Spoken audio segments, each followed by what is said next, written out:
Hey yo tout le monde, je commence juste cette vidéo en vous donnant un petit avertissement parce que je me suis réécouté au montage et franchement j'ai pas l'air joyeux, mais en fait c'est juste parce que j'étais malade. Donc vraiment désolé si j'ai l'air d'un gros zombie de Minecraft, mais j'avais pas trop le choix pour faire ça. Donc bon visionnage. Yo tout le monde, c'est encore moi Drolou. Ouais, je vous lâche pas. Bref, dans tous les cas, cette vidéo est encore dans le but d'un projet d'école, mais elle pourra peut-être vous éclairer. En tout cas, le sujet sera aussi un peu à propos du futur de la chaîne, car je vais parler un peu de mon futur professionnel en lien avec le congrès carrière organisé par mon école. Maintenant que c'est dit, je pense qu'on peut y aller. Bon, comme c'est un projet d'école, on a des directives à suivre. Donc, logiquement, c'est ce que je vais faire. On commence par une petite présentation personnelle. Attends, 2 minutes. Au final, je me suis jamais présenté sur ma chaîne, non? Ouais, bon, on verra ça plus tard. Non, Dralou. Et ouais, vous aurez toujours pas mon vrai nom. Mes intérêts, le Fury Fandom, le gaming, streaming, vidéo, etc. Ça, vous le voyez tout le temps. La construction, la sériculture.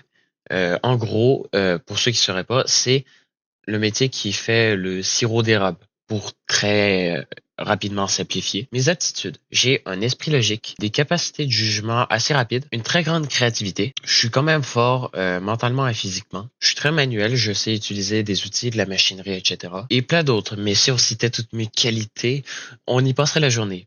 Ça va, ta tête est passée encore dans les portes et je te permets pas, non? Bref, au niveau de mes valeurs, l'ouverture d'esprit, la justice, l'égalité et la loyauté sont les 4 principales valeurs que j'ai. En résumé, si je dois faire un portrait de moi aujourd'hui, je suis un mec avec beaucoup d'aptitudes qui cherche à aider les autres au mieux, prêt à écouter et à accepter ceux qui viendront me connaître, et qui finalement a des passions et parfois des rêves complètement démesurés. Maintenant, prochaine partie. Le prochain point portera sur le profil RIASEC. Calmez-vous, je vais expliquer ce que c'est. Le profil RIASEC, en gros, ça permet de voir ta personnalité par rapport aux emplois que tu pourrais occuper entre gros guillemets. Oui, vous l'aurez compris, je trouve ça pas vraiment ouf. Et pour être honnête, ma conseillère d'orientation était quand même d'accord. Je vous évite le pourquoi du comment, mais bref. Bon, je m'égare. Mais pour en revenir à ça, chaque lettre représente un profil. Le R pour réaliste, le I pour intellectuel, le A pour artistique, le S pour social, le E pour entreprenant et finalement le C pour conventionnel. Faites pause si vous voulez vous lire chacun des profils parce que je vais pas trop me rallonger pour les expliquer les uns après les autres. Vu que de toute façon je pourrais pas tous les expliquer sinon je vais trop me rallonger. Moi je vais me contenter de vous résumer les 3 lettres que j'ai eues. R, I et E.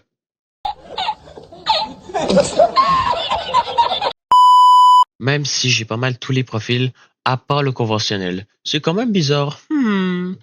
Pour ce qui est du réaliste, faire des tâches concrètes, manipuler des outils, disons simplement que ça fait partie de ma vie depuis ma plus tendre enfance, si elle a déjà existé MDR. En gros, manipuler des outils ou de la machinerie, c'est dans mes cordes. Ensuite, le profil intellectuel, qui réfléchit à résoudre des problèmes, parler de science ou de sujets concrets. Ça, en tout cas, pour ceux qui me connaissent, vous pourrez sûrement le confirmer. Que ce soit de fusion nucléaire, de trous de verre, de construction ou de phénomènes naturels, bien souvent, je suis là. Bon, des fois, je réfléchis trop et je me perds, mais c'est ça qui est beau là-dedans. Pour la dernière lettre, ça le dit dans le nom.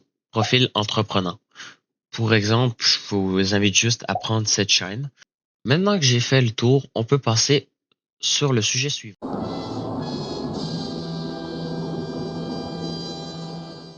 Bon, les 2 métiers que j'ai choisis sont l'ingénierie de la construction et la sériculture. Commençons par l'ingénierie de la construction. Pour ce qui est des études à faire, il y a un pré-universitaire de 2 ans et ensuite 4 ans d'université. Ensuite, avec ces études, on peut facilement devenir chef de projet, ce qui peut aller de trouver les idées jusqu'à les exécuter. Ce qui est beau avec ce métier, c'est qu'on n'est pas coincé dans un seul domaine d'expertise, ni à un seul endroit. On peut facilement se promener dans tout le Québec, voire dans le Canada. On peut autant aller faire un barrage hydroélectrique au fin fond du bois que toucher aux infrastructures urbaines comme les ponts, les routes, etc. Pour ce qui est de la sériculture, au niveau des études, personnellement, c'est surtout du terrain. Mais il y a aussi un DEP, différentes conférences auxquelles on peut assister pour en apprendre plus sur le sujet. Pour les responsabilités de ce qui serait si on était employé, la responsabilité se limitera surtout à des tâches simples comme chercher des fuites dans le bois ou simplement aller entailler les érables. C'est souvent quand il y a des grosses érablières, un travail à l'année. Dans mon cas, par exemple, je serais responsable de peu près tout.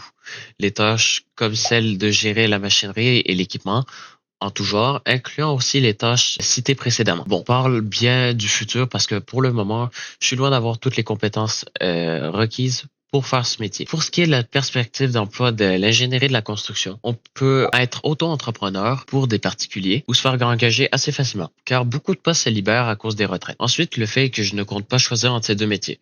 Je les pratiquerai tous les deux, même si ça me met un peu dans le trouble des fois, même si je vais sûrement pas me contenter seulement à ces deux métiers. Mais si je commence à tous les citer, je pense qu'on pourrait en avoir pour longtemps. Finalement, les conférences ont simplement confirmé mon choix, du moins celui d'être ingénieur de la construction. On a eu une conférence sur l'ingénierie civile et le fait de parler avec quelqu'un qui est déjà dans ce domaine-là et qui a fait les études m'a aidé à confirmer les études que je voulais faire premièrement, mais deuxièmement, de pourquoi je voulais travailler là-dedans. Donc, ce côté-là, ça a bien confirmé, puis c'est tout ce que j'ai retenu des conférences.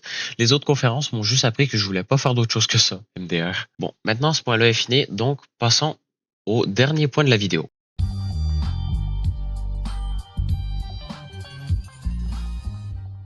Bon, on rentre dans le point qui commence à toucher la chaîne, le futur. Je vais essayer de faire un plan quand même assez précis sans en essayant de pas m'étaler sur ma vie personnelle. Faut me comprendre quand même. Bon, plus sérieusement, je compte dès que j'ai fini mon secondaire, aller faire mon cégep. Ensuite, je vais aller à l'université et tout de suite après sur le marché du travail. Tout ça en essayant de continuer mes hobbies comme la chaîne. En parlant de ça, ça risque d'être encore plus difficile que maintenant d'entretenir la chaîne et de poster des vidéos régulièrement. Parce que avec les études, les devoirs, etc., surtout universitaires ou cégep, c'est très demandant. C'est donc la majorité du contenu qui se passera en live TikTok ou Twitch. Ensuite de ça, j'ai d'autres projets à beaucoup plus grande échelle qui sont surtout sur le long terme, mais ça, seul le futur le sait. Donc, regardez-moi bien aller. Bon, c'est ce qui signe la fin de cette petite vidéo. J'ai pris quand même beaucoup de plaisir à la faire, donc j'espère que vous aussi vous en aurez eu. Bref, abonnez-vous, allez sur le Discord, allez sur les lives et passez une super bonne journée. Ciao, ciao.